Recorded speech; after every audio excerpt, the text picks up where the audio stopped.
नमस्कार, सादर जय जिनेन्द्र। हमारा 7वां अध्याय कैसे बोलें। जीवन के क्रियातंत्र को संचालित करने वाले 3 तत्व हैं मन, भाषा और शरीर।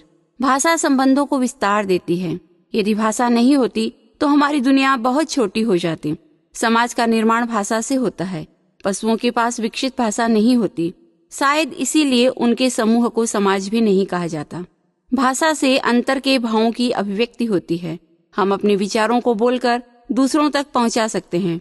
बोलने की क्षमता संसार के सब प्राणियों के पास नहीं होती। स्थावर जीवों के पास भाषा नहीं होती। शेष प्राणियों के पास भी भाषा होती ही है, पर व्यक्त नहीं होती। एक मनुष्य ही ऐसा प्राणी है जिसके पास व्यक्त भाषा है, उसे बोलने की क्षमता प्राप्त है। यहाँ यह भी विचारणीय है कि मनुष्य में भी वाणी का विकास सबका एक जैसा नहीं होता। कुछ व्यक्ति ऐसे होते हैं जो बोलते तो हैं, पर बोलते समय तुतलाते हैं, हकलाते हैं। वे स्पष्टता से अपनी बात नहीं रख पाते। कुछ व्यक्ति ऐसे होते हैं जिनकी भाषा तो स्पष्ट होती है, पर भावों को अभिव्यक्त करना नहीं जानते। ऐसी स्थिति में वे व्यक्ति भाग्यशाली होते हैं जो अच्छी तरह से बोल सकते हैं, अपनी बात को स्पष्टता से दूसरों तक पहुंचा सकते हैं। बोलना एक कला। बोलना एक बात है और कलापूर्ण बोलना दूसरी बात। वाणी का सदुपयोग भी किया जा सकता है, दुरुपयोग भी किया जा सकता है। वाणी के द्वारा मनुष्य समस्या को पैदा भी कर सकता है, समस्या का समाधान भी कर सकता है। वाणी के द्वारा दूसरों को उन्मार्ग पर भी ले जाया जा सकता है और कल्याण का पथ भी दिखाया जा सकता है। प्रश्न है कि कैसे बोलना चाहिए। इस प्रश्न के उत्तर में 4 महत्वपूर्ण सूत्रों को समझाना चाहिए। वे सूत्र हैं मितभाषिता, मधुरभाषिता, सत्यभाषिता, सामीक्ष्य भाषिता। मितभाषिता। मितभाषिता अर्थात अल्पभाषिता। इसका अर्थ है कम बोलना, जितना अपेक्षित हो उससे अधिक न बोलना। कुछ व्यक्ति ऐसे होते हैं जो अनावश्यक बहुत बोलते हैं। इधर उधर की बातें करने में उन्हें बड़ा रस आता है। थोड़ी सी किसी की बात उन्हें मिल जाए तो उसको फैलाए बिना उनका खाना भी हजम नहीं होता। यह वाणी का असंयम है। वाणी संयम का एक महत्वपूर्ण उपक्रम है। मौन। मौन का मूल अर्थ है ज्ञान, किंतु प्रचलित अर्थ है न बोलना। कई व्यक्ति दिन भर में घंटे, 2 घंटे, 4 घंटे, 5 घंटे या उससे भी अधिक मौन कर लेते हैं। यह अच्छी बात है। पर कई व्यक्ति ऐसे भी होते हैं जो कई घंटों का मौन करने के बाद जब बोलना शुरू करते हैं तो न बोलने की पूरी कसर निकाल लेते हैं। मौन के संदर्भ में मैं कई बार कहता हूँ कि कुछ समय के लिए मौन करना अच्छा है, किंतु अनावश्यक न बोलने का संकल्प करना उससे भी अच्छा है। इस मौन के लिए 2 घंटे का समय निर्धारित करने की अपेक्षा नहीं है। यह मौन 24 घंटे रखा जा सकता है। इससे व्यवहार भी नहीं रुकता और सहज मौन सध जाता है। मौन एक कठिन साधना। न बोलना तो सामान्य सी बात लगती है, पर उसकी साधना बहुत कठिन है। कुछ लोगों के लिए तो 1 घंटा मौन करना भी मुश्किल होता है। इस संदर्भ में एक कहानी आती है। 4 युवक थे। वे घूमते घूमते एक सन्यासी के पास चले गए और बोले, महात्मा जी, हमने सुना है आप बड़े ध्यान योगी हैं। हम भी आपके पास ध्यान की साधना करने आए हैं। आप कृपा करें और हमें ध्यान सिखाएं। महात्मा जी ने उन चारों की आकृति को पढ़ा, तब लगा कि इनमें चंचलता अधिक है, ध्यान की योग्यता नहीं है, ये बातूनी है। जो अधिक बोलता है वह ध्यान की दिशा में गति नहीं कर सकता। सन्यासी ने कहा, देखो, ध्यान का पाठ तो बाद में पढ़ाया जाएगा, पहले मौन का पाठ पूरा करना है। तुम चारों पहले 1 घंटा मौन करो। चारों का वाक संयम सध जाएगा तो उसके बाद ध्यान की विधि बताई जाएगी। चारों ने स्वीकृति दी। सन्यासी ने उन्हें 1 घंटा मौन का संकल्प कराकर एक स्थान पर बैठने का आदेश दिया। संध्या का समय था। थोड़ी रात घिर आई थी। चारों में से एक बोला, इतना अंधेरा हो गया, किसी ने अब तक लालटेन नहीं जलाई। पास बैठे दूसरे व्यक्ति ने कहा, चुप रहो, अभी हमारे मौन हैं। तीसरा व्यक्ति भी चुप नहीं रह सका। उसने कहा, तू भी बोल गया। चौथा अहंकार की भाषा में बोला, तुम सब बोल गए, मौन तो एक मैंने ही रखा। संत ने कहा, तुम चारों ही बोल गए, 1 घंटा भी मौन नहीं रख सके, फिर ध्यान के पात्र कैसे बन सकते हो? जाओ, तुम ध्यान के योग्य नहीं हो। साधना के क्षेत्र में जो उतरना चाहता है उसके लिए वाक संयम का अभ्यास आवश्यक है। 10वें कालिक और उत्तराध्ययन सूत्र में मुनि के लिए स्थान स्थान पर वाक संयम का निर्देश दिया गया है। कई लोग हमारे पास आते हैं और अपने क्रोध की समस्या रखते हैं। हम उन्हें एक उपाय सुझाते हैं कि जब गुस्सा आए तो 10 मिनट का मौन कर लेना। 10 मिनट का मौन गुस्से को स्वयं शांत कर सकता है। जहाँ कहीं कलह अथवा झगड़े की संभावना हो, वहाँ मौन का मूल्य अथवा उपयोगिता विशेष बढ़ जाती है। वाणी के संयम और असंयम को आधार बनाकर एक कवि ने कल्पना की है, मोखार्यम लाघव करम मौन मुंतिकारकम मुखरो नुपुरोपादे कंठे हारो विराजते। मुखरता आदमी को छोटा बनाती है और मौन उन्नति की दिशा में ले जाने वाली होती है। नुपुर आवाज करता है, इसीलिए उसे नीचा स्थान मिला। हार शांत रहता है, मौन रहता है, इसीलिए उसे ऊंचा स्थान प्राप्त हुआ। तात्पर्य इतना ही है कि वाक संयम रखने वाला व्यक्ति ऊंचा उठ सकता है और बोलने में असंयम करने वाला व्यक्ति नीचे रह जाता है।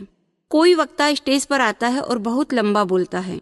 लंबा बोलना बुरी बात नहीं है, पर बोलते समय परिषद को देखना भी आवश्यक होता है। श्रोता सुनना न चाहे, बोलने की उपयोगिता भी न हो और वक्ता बोलता रहे तो वह अप्रिय बन जाता है।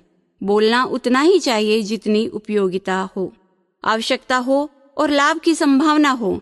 बोलना न बोलना बड़ी बात नहीं है, बड़ी बात है बोलने और न बोलने का विवेक।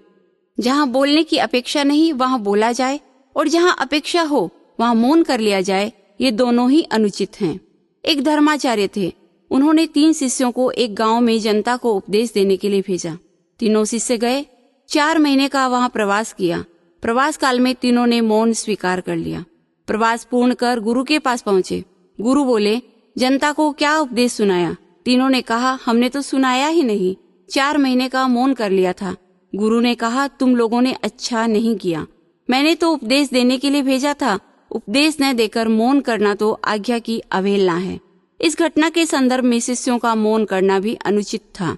कहने का तात्पर्य है, बोलना और न बोलना अच्छा भी है और नहीं भी। मौके पर बोलना अच्छा है, बिना मौके न बोलना अच्छा है। मधुर भाषिता, कैसे बोलना चाहिए, इस प्रश्न के उत्तर का दूसरा सूत्र है मधुर भाषिता। मीठा बोलना, कड़वा न बोलना। मधुर बोलने वाला व्यक्ति दूसरों में प्रीति उत्पन्न करता है। कवि ने कहा है, प्रिय वाक्य प्रदानेन सर्वे तुष्यति मानवा तस्मात् तदेव वक्तव्यम वचने का दरिद्रता। प्रिय बोलने का सुख उत्पन्न होता है। दूसरों को खुश करने का एक महत्वपूर्ण सूत्र है मीठा बोलना। यह एक वशीकरण मंत्र है। कोयल भी बोलती है और कौवा भी बोलता है। कोयल मीठी लगती है, अतः सबके मन को आकृष्ट करती है। कौवा कड़वा लगता है, सबको अप्रिय लगता है।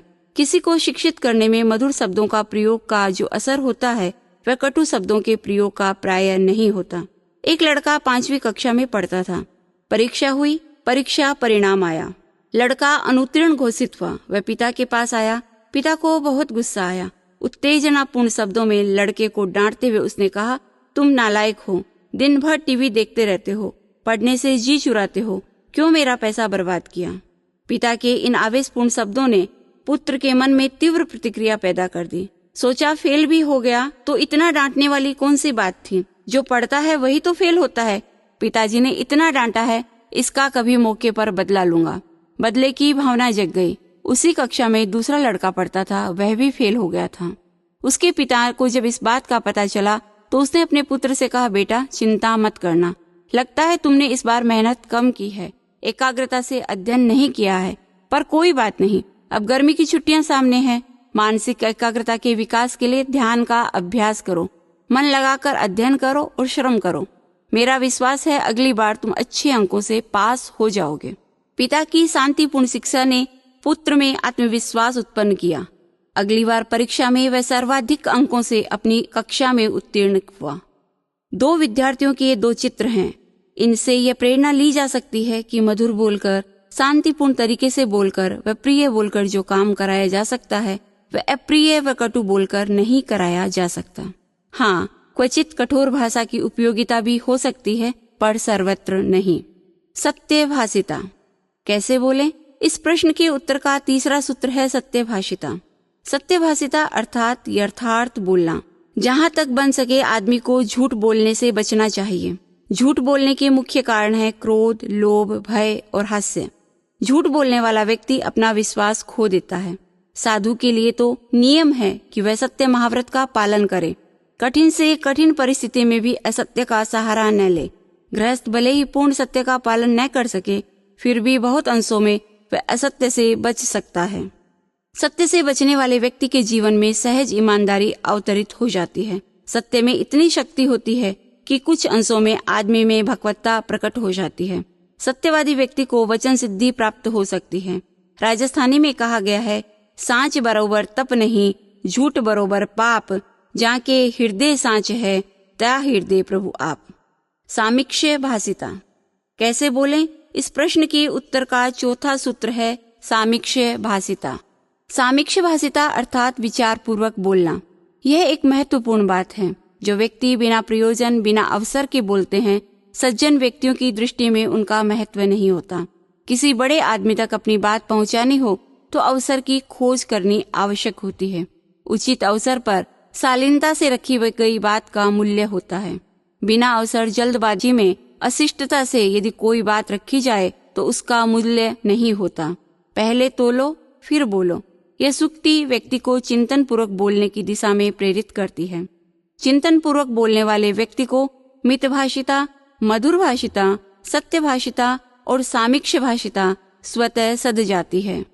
भाषा प्रयोग के इन 4 सूत्रों पर ध्यान केंद्रित करने वाले व्यक्ति का बोलना कलापूर्ण हो सकता है।